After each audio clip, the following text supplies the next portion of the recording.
ওম নমস্তে ভক্ত মহোদয়। আজকের বিষয়টি তুলে ধরতে চাইছি যে মনুষ্য শরীরের বিবরণ, অসংখ্য সম্প্রদায়ের শরীরের বিবরণ সৃষ্টিকর্তা একই করেছেন, আলাদা কিছু করেছে। মনুষ্যর লক্ষণ পাওয়া যায়, অর্থাৎ মানুষ দেখতে কেমন, কেউ লম্বা, কেউ বেঁটে, কেউ কালো, কেউ ফর্সা, কেউ মোটা, কেউ রোগা।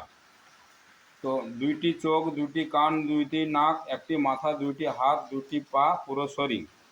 আর মনুষ্যত্বের লক্ষণে পাওয়া যায় জ্ঞানবান, গুণবান, শিক্ষাবান। অর্থাৎ জ্ঞানবান অর্থাৎ পঞ্চতত্ত্ব ক্ষিতি অফ তেজ মরুদ্গম যাহা, সেইটা ভাবনার নাম জ্ঞানবান, তার বিপরীত ভাবনার নাম অজ্ঞান। গুণবান অর্থাৎ স্থূল সূক্ষ্ম কারণ, এই তিনটির উপরে যিনি বিচার করেন। এবং শিক্ষাবান অর্থাৎ সাক্ষাৎ, প্রকৃতির সাক্ষাৎ, জীবের সাক্ষাৎ, ঈশ্বরের সাক্ষাৎ কাহার সাথে হয় বা কোথায় থাকে, কিভাবে জানা যায়, এই তত্ত্ব হলো মনুষ্যত্বের লক্ষণ। তো বর্তমান আমরা মানুষের শরীরের মধ্যে বিশেষ কিছু বর্ণনা পেয়ে থাকি।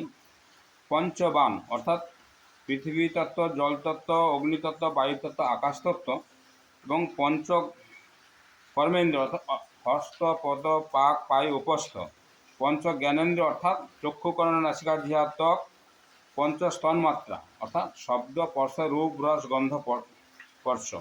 এবং মন, বুদ্ধি, হম তিন, আত্মা হল এক।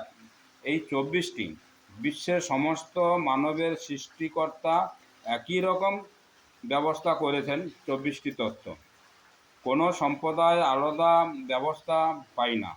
জনগণ বিচার করুন, সৃষ্টিকর্তা ঠিক করেছেন না বর্তমান সমাজের ব্রাহ্মণবাদ সমাজ ঠিক করেছেন?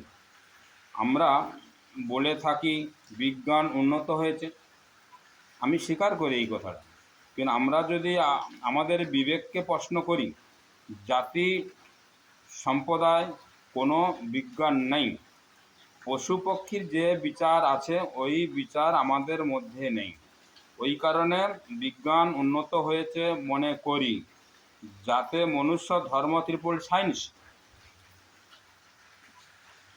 স্বীকার না করে হিন্দু, মুসলমান, খ্রিস্টান ইত্যাদি ইত্যাদি স্বীকার করা জ্ঞানের পরিচয় না অজ্ঞানের পরিচয়? নিজের বিবেককে প্রশ্ন করুন, নিজে অবশ্যই পেয়ে যাবেন।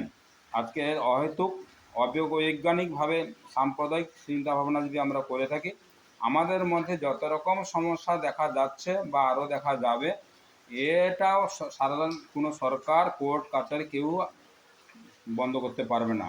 একমাত্র বন্ধ করতে পারলে জনগণ পারবে।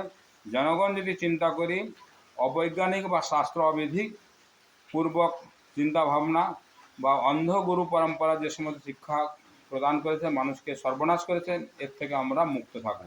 অবশ্যই পারবেন। যদি ভালো লাগে বেশি বেশি শেয়ার করবেন। ওম শান্তি, নমস্কার।